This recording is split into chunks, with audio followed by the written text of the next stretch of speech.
বিএনপির নেতাদের সামনে আমি এমন সব কথা বলেছি যেটা নেতাদের পছন্দ হয় নাই, এবং তারা ধরে নিয়েছে যে মাহমুদুর রহমান তাদের বিরোধী পক্ষের লোক। আমার আবার এটা একটা বদভ্যাস, যেখানে যাই সেখানে এমন কথা বলে আসি যে আয়োজকরা আর দ্বিতীয়বার আমাকে আমন্ত্রণ জানায় না বক্তব্য দেওয়ার জন্যে। এটা বিএনপির ক্ষেত্রে হয়েছে, কারণ সেখানে গিয়ে বিএনপির নেতাদের সামনে আমি এমন সব কথা বলেছি যেটা নেতাদের পছন্দ হয় নাই, এবং তারা ধরে নিয়েছে যে মাহমুদুর রহমান তাদের বিরোধী পক্ষের লোক। আমি কারো পক্ষের লোক নই, আমি কারো বিপক্ষে নই। আমি শুধুমাত্র জুলাই শহীদদের পক্ষের লোক, জুলাই যোদ্ধাদের পক্ষের লোক। যারা নিজেদেরকে জুলাই যোদ্ধা মনে করবে, যারা বিপ্লবী মনে করবে, আমি সকলের পক্ষের লোক। সেটা বিএনপি হতে পারে, সেটা জামাত হতে পারে, সেটা এনসিপি হতে পারে। কারণ জুলাই এই বিপ্লবটা দেখা আমার কাছে স্বপ্নের মতো ছিল।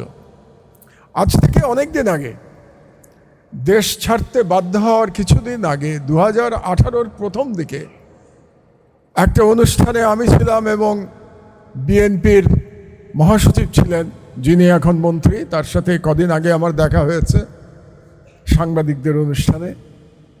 তো সেখানে 2018-র নির্বাচন নিয়ে, আসন্ন নির্বাচন নিয়ে কথা হচ্ছিল। আমি সেদিন আজকের পাটোয়ারির মতো প্রধান বক্তা ছিলাম, আর মহাসচিব প্রধান অতিথি ছিলেন আমার মতো। তো সেখানে যখন 2018 সালের নির্বাচন নিয়ে কথা হচ্ছিল, আমি বলেছিলাম যে কোনো বিপ্লব ছাড়া শেখ হাসিনাকে, ফ্যাসিবাদকে উৎখাত করা যাবে না। কোনো নির্বাচনের মাধ্যমে কোনো ফ্যাসিবাদ পৃথিবীতে কোথাও পরিবর্তন করা সম্ভব হয় নাই, কাজেই আপনারাও পারবেন না। 2018-তে আপনারা যদি নির্বাচনে অংশগ্রহণ করেন তাহলে আপনারা কেউ ভোট দিতে যেতে পারবেন না, এবং আপনাদের পোলিং এজেন্টও কেউ ঢুকতে পারবে না সেখানে। তো মজার ব্যাপার হলো, যখন নির্বাচন হয়ে গেল, তো এটার জবাবে মহাসচিব যে কথাটা বলেছিলেন কদিন আগে, তিনি একই কথা বলেছেন যে আপনার বিপ্লবের এই তত্ত্বের সাথে আমরা একমত নই, কারণ বিএনপি কোনো বিপ্লবী দল নয়। এ কথাটাই উনি আবারও বলেছেন, এই কদিন আগে আমার পাশাপাশিই বলেছেন।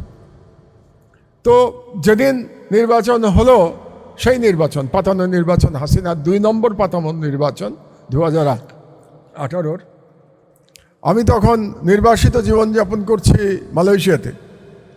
তো নির্বাচনের নামে যা হওয়ার তাই হলো। তোমরা তো তখন, আমি তুমিই বলছি তোমাদেরকে, কারণ বেশিরভাগই তোমরা এখানে এনসিপির ছেলেমেয়েরা আছো, তোমরা তো একেবারেই ছোট, তখন হয়তো স্কুল কলেজে পড়ো। তো ওই দিন আমার সেই বক্তৃতা, সেই যেটা বলেছিলাম যে বিপ্লব ছাড়া হাসিনাকে সরানো যাবে না, ফ্যাসিবাদ উৎখাত করা যাবে না, সেই বক্তৃতাটা ওই দিন ভাইরাল হলো। আমি দেখি সর্বত্র আমার সেদিনকার বক্তৃতা। নির্বাচনের পরের দিন মালয়েশিয়াতে সবাই আমাকে বলল, কেউ বলল মাহমুদ ভাই, কেউ বলল স্যার আপনার বক্তৃতা সব জায়গায় আমরা শুনতে পাচ্ছি, আপনি যেটা বলেছিলেন। তো সেই স্বপ্ন আমার সফল হয়েছে 2024-এ। সেটা তোমরা করেছো, তোমাদের কাছে আমি কৃতজ্ঞ। I salute you. আমি তোমাদের সকল জুলাই যোদ্ধাকে সালাম জানাই। কিন্তু একটু আগে যে বললাম যে তোমরা অসন্তুষ্ট হবে, এতক্ষণ তো প্রশংসা করলাম, এবার অসন্তুষ্ট হওয়ার জায়গায় যাই। তারপরে বিপ্লব হলো বলে আজকে আমি এখানে দাঁড়িয়ে আবার কথা বলতে পারছি। বিপ্লব হলো বলে আমি বাংলাদেশে ফিরে আসতে পেরেছিলাম। বিপ্লব হলো বলে আমার মাকে আমি নিজের হাতে কবরে নামিয়ে দিতে পেরেছি। বিপ্লব না হলে পারতাম না, কারণ দেশেই ফিরতে পারতাম না। কাজেই আজকে যে শহীদের মাতা বলেছেন যে বিপ্লব যেন ব্যর্থ না হয়, আমি তাকে বলতে চাই বিপ্লব ব্যর্থ হয় নাই। বিপ্লব কখনো ব্যর্থ হয় না। যে বিপ্লব আপাত দৃষ্টিতে মনে হয় ব্যর্থ হয়েছে, সেটাও ব্যর্থ বিপ্লব হয় না। বিপ্লব একটা ধারাবাহিক প্রক্রিয়া। আর এই বিপ্লবে আমি শহীদের মাকে বলছি, আপনার ছেলে জীবন দিয়ে এই বিপ্লব সার্থক করে দিয়ে গেছে। কাজেই তাকে ভুলে যাওয়ার কোনো শক্তি নাই। এবং আমরা যতদিন জীবিত আছি, তোমরা যতদিন জীবিত আছো, জুলাই শহীদদের ভুলিয়ে দেবে এই সাধ্যকার। এই বিশ্বাস আমার আছে তোমাদের উপরে, যে তোমাদের প্রজন্ম যতদিন থাকবে, জুলাই শহীদদের জাতি ভুলতে পারবে না, তোমরা ভুলতে দেবে না। তো আজকে এই যে ফ্যাসিবাদের দোসররা আজকে যে স্পর্ধা দেখাচ্ছে, এটা কি করে পারলো? বিপ্লবীদের ভুলের জন্য পারল। বাংলাদেশটাকে একটি কারাগারে পরিণত করেছিল ফ্যাসিস্ট হাসিনা।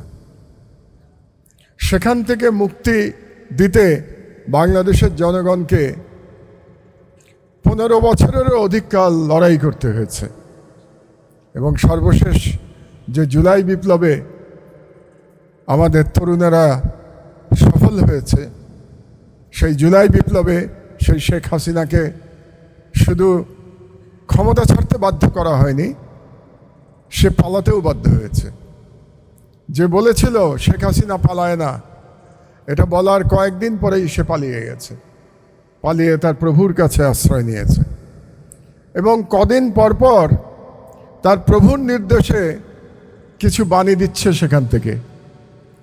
আপনারা মনে করবেন না যে এই বাণীগুলো শেখ হাসিনার, এই সবগুলো বক্তব্য ধরেই নেবেন যে এটা আগ্রাসনবাদী হেজেমনিক ভারত সরকারের বক্তব্য। সেগুলো তাদের সেবাদাসীর মাধ্যমে তারা আমাদেরকে শোনাচ্ছে, এক ধরনের ভয় দেখানোর চেষ্টা করছে। অবাক লাগে আমার, এই মহান জুলাই বিপ্লবের মাসে যখন দেখি পতিত ফ্যাসিবাদের সব দোসররা জুলাই বিপ্লবকে কটাক্ষ করার সাহস দেখায়, এবং এই যে সাহসটা দেখাচ্ছে এর প্রধান কারণ হচ্ছে জুলাই বিপ্লবীদের মধ্যে অনৈক্য। কারণ যারা সবাই মিলে বিপ্লব করেছিলেন তারা সব যার যার মতো আলাদা হয়ে গেছেন। কেউ সরকারে গেছেন, কেউ বিরোধী দলে গেছেন, কেউ সরকারেও নাই, বিরোধী দলে নাই, কিন্তু আলাদা হয়ে আছেন। কিন্তু আমি নারী বলে আমি কিন্তু একজন মা। আমি সবার আগে নারী, তারপর মা। আমি কিন্তু মা যে ছোট্ট একটা শব্দ, কিন্তু এটার ভিতরে যে এত বড় একটা দায়িত্ব, এটা কিন্তু অনেক কিছু। আমার ছেলে শহীদ হয়েছে, আমি অনেক ধৈর্য ধারণ করেছি, অনেক ধৈর্য ধরছি। কিন্তু আমি ভাববো যে মেয়ে বলে আমরা ছোট হয়ে থাকবো না। আমার ছেলে গেছে, কি হয়েছে? আমার হাজার ছেলে আছে। এই যে এই ছেলেগুলো সব আমার পাশে ছিল। এই যে আলামিনের মা, আমার ছেলে যেদিনকার শহীদ হয়েছে ফজর নামাজ পড়ে আমার সাথে দেখা করতে আসছে। তখন তো উনি সংসদ সদস্য ছিল না, তখন উনি এমপি ছিলেন না। নারীরা কখনো পিছিয়ে থাকে না, আর নারীরা আছে বলেই আজ এই আমার বাবারা এতটুক আগায় যেতে পারছে, ওরা এতটুক আগায় যেতে পারছে। তাই চাচ্ছি আমার ছেলেটার বিচার এখন আমি পাই নাই। আমি চাই আমার ছেলের বিচারটা হোক। আমার ছেলে 2টা বাজে বের হয়ে গেছে বাসা থেকে। আমি আমার ছেলের লাশটা পাইছি 7টার দিকে। এই যে কিছুক্ষণ সময় আমার ছেলেটা নিখোঁজই ছিল, খুঁজে পাচ্ছিলাম না। আমার যে কতটুকু কষ্ট হয়েছে শুধু আমি বুঝি। এখন এই যে মাদের ছেলেরা মারা গেছে, কতগুলো শহীদের কবরও এখনও শনাক্ত হয় নাই, ওই মাগুলোর যে কি কষ্ট হচ্ছে এটা আমি এখন বুঝতে পারছি, আমি উপলব্ধি করতে পারছি। ওই মুহূর্তে যখন আমি 4-5 ঘন্টা শুধু আমার ছেলেটার খোঁজ পাইছিলাম না। তাই চাচ্ছি যে ওই কবরগুলোরও যেমন শনাক্ত করে ওনাদের মা বাবার কাছে ফিরিয়ে দেওয়া হোক। আর আমার বিচার চাই, আমার সর্বোচ্চ আমার বিচার লাগবেই আমার বিচার। আমি কিচ্ছু চাই না, কোনো কিছুতে আমাকে পিছিয়ে করতে পারবে না, বিচার লাগবে, যে কোনো মূল্যে আমার বিচার লাগবে। এখন থেকে ওই যে একজনে ভয় দেখায় যে সে আসুক, এখন আমরা থাকবো পথে, এখন মায়েরা থাকবে পথে, এখন নারীরা থাকবে পথে, এখন ছেলেরা থাকবে এবং আমরা এখন সামনে থাকবো। আমরা এখন ভয় পাই না। সে 19 জুলাই আমার ছেলে মারা গেছে, 19 জুলাই আমাদের মৃত্যু হয়ে গেছে। বাকি যে কয়টা দিন আছি এগুলো বোনাস জীবন কাটাচ্ছি। তাই আমাদের ভয় দেখে লাভ নেই, আমাদের ভয় দেখায় লাভ নেই। এখন এই যে দেখতেছি এই যে হাসনাত, ওরা দেখি হায়রে বন্যাত্রীদের জন্য কি করছে, একজনে সেলফি উঠায় জীবন কাটাচ্ছে, দিন কাটাচ্ছে, আরেক ওরা কি করছে। ট্রাকে রাত 1টা-1:30টা বাজে দেখি হাত একটু ফালাইছে, ওই হাতের উপরেই ঘুমাই গেছে। কি যে কষ্ট হচ্ছে ওদের জন্য। আর কিছু কিছু আমাদের দায়িত্বশীল লোকগুলা ওরা দায়িত্ব কি করছে বুঝি না। আমি চাই নারীদের কখনো পিছিয়ে রাখা যাবে না, আমরা এগিয়ে যাব এবং এগিয়ে যাব। এবং আলামিনের কাছে আমার একটা দাবি যে আমার বিচারটা লাগবে, যে কোনো মুহূর্তে আমার বিচারটা লাগবে। আল্লাহ হাফেজ। সম্মানিত সুধী, শুনছিলাম একজন শহীদ মাতার তার সন্তান হত্যার